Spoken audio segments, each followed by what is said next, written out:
আগের যে কমিটি কাজী মামুন এবং তার মামুন গং, তারা চায় যেন এরিক যেন প্রেসিডেন্ট পার্ক থেকে ওর বাবার বাড়ি থেকে যেন চলে যায়, এটাই তাদের একটা প্ল্যান। তারা চায় এরিক যেন পথে বসে যায়, এরিককে নিয়ে যেন আমি সাফার করি, এরিককে নিয়ে যেন আমি আরও যুদ্ধ করি। তারা এটাই চায়। তারা কেউ চায় না এরিকের ভালো, কেউ চায় না। আজকে আমার জন্মদিন, এই দিনে আমার খুশি হওয়ার কথা, কিন্তু আমি খুশি হতে পারলাম না একটি কারণেই। আমার আব্বা মরহুম রাষ্ট্রপতি হোসেন মোহাম্মদ এরশাদ সাহেব, তিনি আমার ওয়েলফেয়ার আর কি, আমার বেঁচে থাকা, খাওয়া দাওয়া, ভরণ পোষণের জন্য একটি ট্রাস্ট গঠন করে গিয়েছেন এবং একটি কোল্ড স্টোরেজও করে গিয়েছেন রংপুরে।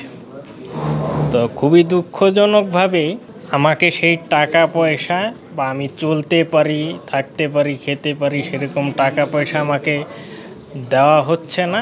কাজী মামুন গং এরা এই টাকা পয়সা লুটে পুটে খাচ্ছেন।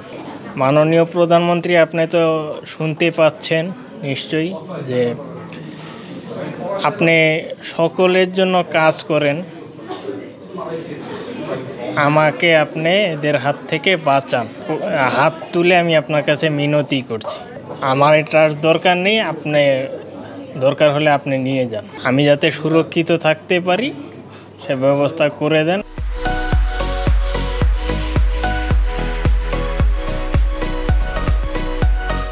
আমরা সবসময় ভয়ে থাকি, কারণ কখন কোন লোক ঢুকে যায় এবং তারা এসে একজন এক এক রকমভাবে।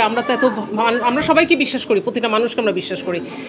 দেখা যায় আমাদের বাসা থেকে ইনফরমেশন চলে যাচ্ছে, দেখা যাচ্ছে কাউকে আমরা কোনো স্টাফকে রেখেছি, তারা তাদেরকে বায়াস্ট করে ফেলছে, তাদেরকে যেমন আমাদের ড্রাইভারদেরকে পে করে তারা তাদের করছে, ইনফরমেশন নিচ্ছে, হঠাৎ করে লোক উপরে চলে আসছে।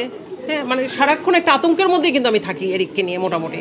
এবং আমি এরিক যাকেই ট্রাস্ট করে তারাই এরিককে ব্ল্যাকমেল করছে। আগের কমিটিতে যারা ছিল এই মানুষগুলোই এগুলো করছে, আর কেউ না। এবং নাম ধরেই বললাম আর কি আমরা, যে এরাই সবসময় এটা করছে। এরিক কখন বের হচ্ছে, কখন ঢুকছে, দেখা যাচ্ছে যে আপনার নিচে দারোয়ানদের কাছ থেকে তারা ইনফরমেশন নিচ্ছে। এরিক তার বাবার বাড়িতে এসে সুন্দরভাবে থাকুক, এটা তো তারা চায় না, তাদের ভালো লাগছে না। তারা চাচ্ছে যেন এরিক আরও কষ্টে থাকে। এরিক কেন রাস্তায় নামছে না, এরিক কেন আরও সাফার করছে না, হ্যাঁ, এই জিনিসগুলো তারা করছে। ও আপনাদের মাধ্যমে বহুবার বলেছে ওর সমস্যার কথা। কোনো রকম সাহায্য সহযোগিতা এখনও পর্যন্ত পাইনি। আমি মাননীয় প্রধানমন্ত্রীর কাছে আমি জানাবো, এবং আপনাদের মাধ্যমে সে তার মেসেজটা সে দিয়েছে। আশা করি উনি শুনতে পাবেন এবং কেউ না কেউ এরিককে সহযোগিতা করবে, হেল্প করবে।